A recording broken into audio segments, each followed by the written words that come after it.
अस्सलाम वालेकुम, स्वागत है फिर से आपके नए ब्लॉग में। तो लोग कमेंट कर रहे थे कि ये बता दीजिए भाई कि डायरेक्ट एडमिशन कैसे लेना है, डायरेक्ट एडमिशन कैसे लेना है। इंस्टाग्राम पे भी लोग पूछ रहे हैं, तो मैंने सोचा क्यों ना एक इस पे पूरा प्रॉपर वीडियो बना दिया जो आप लोग की हेल्प हो सके। दो डायरेक्ट एडमिशन लेने का दो प्रोसेस, एडमिशन लेने के दो प्रोसेस है, एक है नॉर्मल, एक है एंट्रेंस एग्ज़ाम।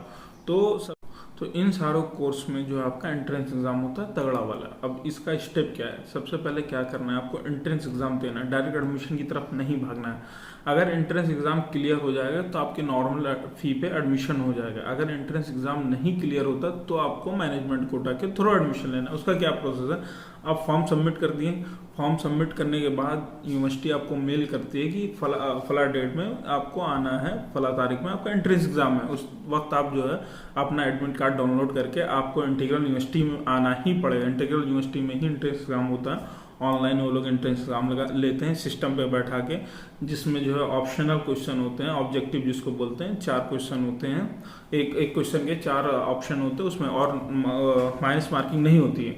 फिर आप एंट्रेंस एग्जाम दिए, एंट्रेंस एग्जाम देने के बाद आप घर गए, फिर वो लोग रिजल्ट डिक्लेयर किए। रिजल्ट डिक्लेयर करने में 2 ही चीज़ रहती है, आप लिखाएगा आप जो है पास हो गए या तो फेल हो गए, 2 में से एक, और ये आपका मार्क्स और ये सब कुछ नहीं दिखाएगा। तब उस वक्त आपको एडमिशन लेना है। तो क्या करना है, उस वक्त एडमिशन लेने के लिए मैनेजमेंट कोटा होता है। उसका प्रोसेस क्या है कि आप जिस कोर्स में एडमिशन लेना चाहते हैं उस कोर्स में है आपको डबल फी पे करनी पड़ेगी। जैसे आपको बी फार्मा में एडमिशन लेना, बी फार्मा की फी है 1,30,000, 1,30,000।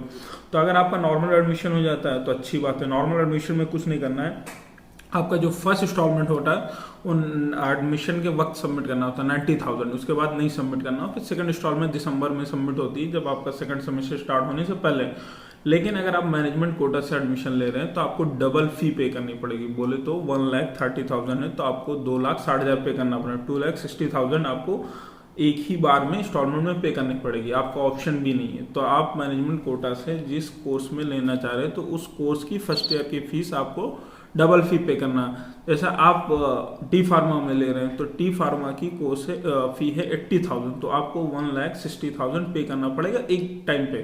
फिर आप जब फर्स्ट ईयर में एक डबल फी पे करने के बाद जब आपका एडमिशन हो जाता है तो सेकंड ईयर में आप जाएंगे तो सेकंड में वही नॉर्मल फी हो जाएगी। जैसे 1,30,000 था बी फार्मा का, तो उसकी फीस 1,20,000, हर कोर्स में 10,000 कम हो जाता है। आप जैसे बीएससी नर्सिंग में एडमिशन लेना है तो बीएससी नर्सिंग में एडमिशन जब आप एंट्रेंस एग्जाम क्लियर नहीं कर पाते तो मैनेजमेंट कोटा के थ्रू लेते, उसका भी डबल फी लगेगा। डबल फी बोले तो उसका भी 1,30,000 है, 2,60,000 आपको पेमेंट करना पड़ेगा एक टाइम पे, ऑन टाइम पे करना पड़ेगा।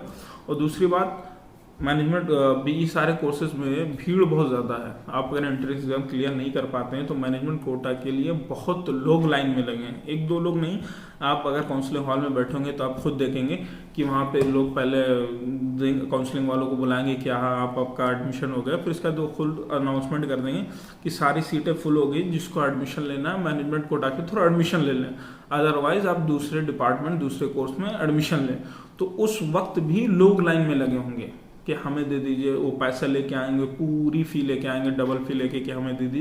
तो ये सारी चीज़ें तो उसके लेके क्या है, जब अगर आपको मैनेजमेंट कोटा से, पहली बात तो अगर बेहतर है मैनेजमेंट कोटा से मत लो, क्योंकि अदर कॉलेज है, बहुत सारे कॉलेज है, वहाँ पे कर लो, इतना फी बर्बाद करने की ज़रूरत नहीं है। पढ़ने के बाद सारा कोर्स का 0 ही वैल्यू रहती है, कुछ नहीं, आपकी स्किल काम आती है, आपने कहाँ से काम कर रहे हैं क्या है, उसके बाद वही बस आप चाहे जहाँ से पढ़ लें, आपकी डिग्री एक ही वैलिड है, कुछ नहीं होता है। तो हम तो यही सजेशन देंगे, हम आपका क्लियर नहीं हुआ तो आप अदर कॉलेज मालूम कर लीजिए, वहाँ पर एडमिशन हो जाए तो ले लीजिए, बेहतर है। फ़ी मत वेस्ट करिए, बहुत मेहनत की फ़ीस होती है।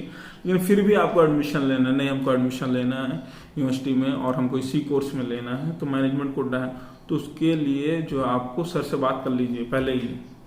एक सर वहाँ बैठते हैं एडमिशन ब्लॉक में, यूसुफ की दुबई, वही पूरा एडमिशन के सारा प्रोसेस है। तो उनसे पहले ही, जैसे कल काउंसलिंग होना है, उसमें काउंसलिंग का डेट आता है, जब एंट्रेंस एग्जाम की पूरी डेट आएगी तो उसमें लिखा होगा फला डेट को एंट्रेंस एग्जाम है, उसके नेक्स्ट उस किस डेट में आपका रिजल्ट डिक्लेयर होगा और किस डेट में आपका काउंसलिंग होगा एडमिशन के लिए। तो काउंसलिंग वाली डेट से पहले आके एडमिशन ब्लॉक में, जहाँ पे आपने फॉर्म भरा था काउंसलिंग लेटर के लिए होता है, वहाँ पे जाके यूसुफ सर से बात कर लीजिए, सर हमको मैनेजमेंट कोटा के तो एडमिशन लेना है। वहाँ पे सीट पहले ही रिजर्व करा लीजिए, अदरवाइज उस दिन आप एडमिशन नहीं ले सकते हैं। इतनी भीड़ होती है ये सारे कोर्सेज के लिए, मैं बता रहा हूँ। B pharma, D pharma, M pharma, pharm D, BSc nursing, BMLT, BRIT, DMLT, सारे कोर्सेज के लिए बहुत तगड़ी वीडियो होती है। तो अगर आपको एडमिशन लेना ही लेना है तो उसके लिए आपको यूसुफ सर से बात कर लीजिए, फिर एडमिशन हो जाएगा। बाकी और सारे कोर्सेज के लिए आप बेफिक्र रहिए, किसी का कुछ नहीं होता है, सिर्फ नाम का एंट्रेंस एग्जाम होता है, एडमिशन हो जाएगा आपका। BTech और BSc MSc किसी भी कोर्स में चले जाइए, सारे में एडमिशन हो जाएगा, कोई प्रॉब्लम की बात नहीं है। और इसमें रही बात डॉक्यूमेंट्स की क्या रिक्वायर्ड होती है, तो डॉक्यूमेंट्स में आपकी 10th और 12th की मार्कशीट लगेगा, आधार कार्ड लगेगा, कास्ट सर्टिफिकेट लगेगा, रेजिडेंशियल सर्टिफिकेट लगेगा, इनकम सर्टिफिकेट। अगर कास्ट सर्टिफिकेट उनको लगेगा जो OBC कास्ट से बिलोंग करते हैं, जनरल कास्ट से नहीं बिलोंग, जो जनरल से उनको लगाने की कोई ज़रूरत नहीं है। और आपके पास अगर डॉक्यूमेंट्स नहीं है तो आप वहीं पे आपके पास डॉक्यूमेंट्स को लगा दीजिए, बाद में आप डॉक्यूमेंट सबमिट कर सकते हैं, कोई प्रॉब्लम नहीं। फी की क्या प्रोसेस है, आप चाहेंगे तो DD बनवा के ला सकते हैं। DD क्या है, ट्रीजन इंटीग्रल यूनिवर्सिटी के नाम से। और आप चाहें तो वहाँ पे ऑनलाइन पेमेंट हो सकता है, आप UPI के थ्रू पेमेंट कर दीजिए, डेबिट कार्ड के थ्रू पेमेंट कर दीजिए, जिसके थ्रू आप पेमेंट करना चाहें पेमेंट कर सकते हैं। होप करता हूँ कि आपको वीडियो समझ में आ गई होगी, आपका डाउट क्लियर हो गया होगा। अगर फिर भी आपको कोई डाउट क्लियर नहीं हुआ तो आप कमेंट करिएगा वीडियो के नीचे, मैं आपका रिप्लाई करूँगा, आपका डाउट क्लियर कर दूँगा। और आप चाहें तो इंस्टाग्राम पे आ सकते हैं, लिंक डिस्क्रिप्शन में, वहाँ पे आप हेल्प ले सकते हैं, मैं आपकी हेल्प कर दूँगा। बेफिक्र होकर आप पूछ सकते हैं मुझे।